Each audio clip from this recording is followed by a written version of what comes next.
పెనమలూరు నియోజకవర్గంలో మాజీ CM Jagan convoy Uyyuru మండలం గడిగుంట వద్ద ఒకదానికొకటి ఢీకొన్నాయి. దీంతో పలువురికి గాయాలయ్యాయి. ఈ మేరకు రహదారిపై భారీగా ట్రాఫిక్ స్తంభించింది.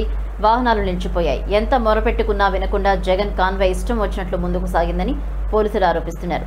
వైసీపీ నేతల అత్యుత్సాహం వల్లే ఇలాంటి ఘటనలు పునరావృతమవుతున్నాయని స్థానికులు చెబుతున్నారు.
పెనమలూరు నియోజకవర్గంలో మాజీ సీఎం జగన్ కాన్వాయ్ ఉయ్యూరు మండలం గడిగుంట వద్ద ఒకదానికొకటి ఢీకొన్నాయి. దీంతో పలువురికి గాయాలయ్యాయి. ఈ మేరకు రహదారిపై భారీగా ట్రాఫిక్ స్తంభించింది.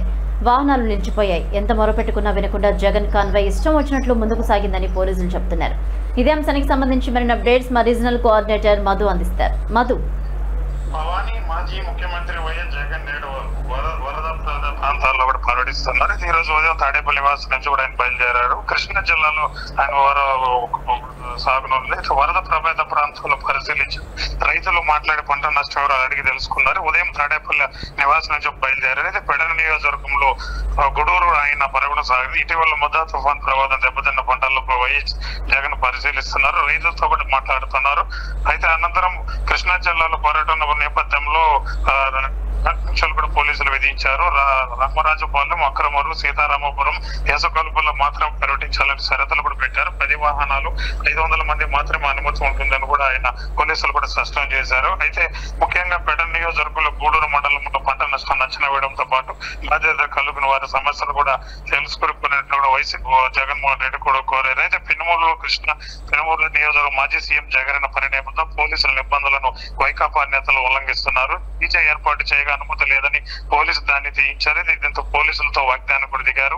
వైకాపా నేతలు తీర్పున హైవేపై వాహనదారులు ఇబ్బందులు కూడా పెడుతున్నారు. హైవేపై ట్రాఫిక్ ఇబ్బందికి కలిగించవద్దని పార్టీ నేతలు పోలీసులు సూచించారు. గోపవానిపాలెంలో పావూరు మాజీ ఎమ్మెల్యే అనిల వైకాపా కార్యక్రమం మధ్య అత్యుహంగా ప్రదర్శించే నిర్బంధం కూడా ఏర్పడింది. పోలీసులు వాద్యానికి కూడా దిగారు. అయితే క్యాన్వాయ్ రావడంతో ఒకేసారిగా కూడా అక్కడ ట్రాఫిక్ కూడా జామ్ అయింది. అయితే జగన్ కారణంగా పెనుమూరులోని భారీగా ట్రాఫిక్ కూడా జామ్ అయింది. బందర్ రోడ్ లో పెద్ద ఎత్తున వాహనాలు నిలిచిపోయి దీంతో వాహనదారులు ఇబ్బంది పడ్డారు. ఉయ్యూరు మండలం గండిగంట వద్ద జగన్ కాయంలోని వాహనాలు పరస్పరంగా ఉన్నాయి. దీంతో పలువురికి కూడా గాయాలయ్యాయి. అక్కడ పోలీసులు జరుపుకున్న గాయాలవన్నీ కూడా 198 కూడా ఆసుపత్రికి కూడా తరలించారు. ఇష్టానుసారంగా క్యాన్వాయ్ ముందుకు సాగడంతో ప్యూర్లో పలు ట్రాఫిక్ కూడా జాయమైంది. పోలీసుల నిబంధనలను వైసీపీ నేతలు ఉల్లంఘిస్తున్నారు. జేడీ ఏర్పాటు చేయగా అనుమతి లేదని కూడా పోలీసులు దాన్ని తీయించారు. దీంతో పోలీసులు వాగ్దానికి దిగారు. నేతలు తీరుపై హైవేపై వాహనదారులు ఇబ్బంది పడుతున్నారు. హైవే ట్రాఫిక్ కూడా ఇబ్బంది కలిగించవద్దని పార్టీ నేతలు కూడా పోలీసులు చూస్తున్నారు. అయితే గతంలో కూడా మాజీ సీఎం జగన్ పర్యటన ఇలాంటి నివాదాలు చోటు చూసుకున్నాయి. సత్తెనపల్లి పర్యటనలో బాగా వ్యక్తి కారు కింద పడి ప్రాణాలు కూడా కోల్పోయారు. ఈ విషయం తెలిసిందే. వెంగళపాలెం గ్రామానికి చెందిన 50 ఏళ్ల చిరుసింగ జగన్ కారు కింద పడి ప్రాణాలు కూడా విడిచిపెట్టారు. అయితే మాజీ సీఎం జగన్ పర్యటనలో ఘోరాలు ఏదో జరుగుతున్నా ఆయన మాత్రం పర్యటన మారడం లేదు. పర్యటన పేరుతో వైసీపీ కార్యకర్తలు ప్రజల జీవితాలు చెలగాటం కడుతున్నారు. వారి గురించి ఏమాత్రం శ్రద్ధ చూపకుండా ఇష్టానుసారంగా పర్యటనలు చేస్తూ జగన్ ప్రమాదాల కారణమవుతున్నారని స్థానికులు కూడా ఆరోపిస్తున్నారు. పర్యటన సమయంలో పోలీసుల అధికారులు నిబంధనలు కూడా పట్టించుకోకుండా పర్యటనకు సాగుతున్నాయి. అక్కడ ఉండే స్థానికులు కూడా మండిపడుతున్నారు. Bhavani. Right, thank you Madhu.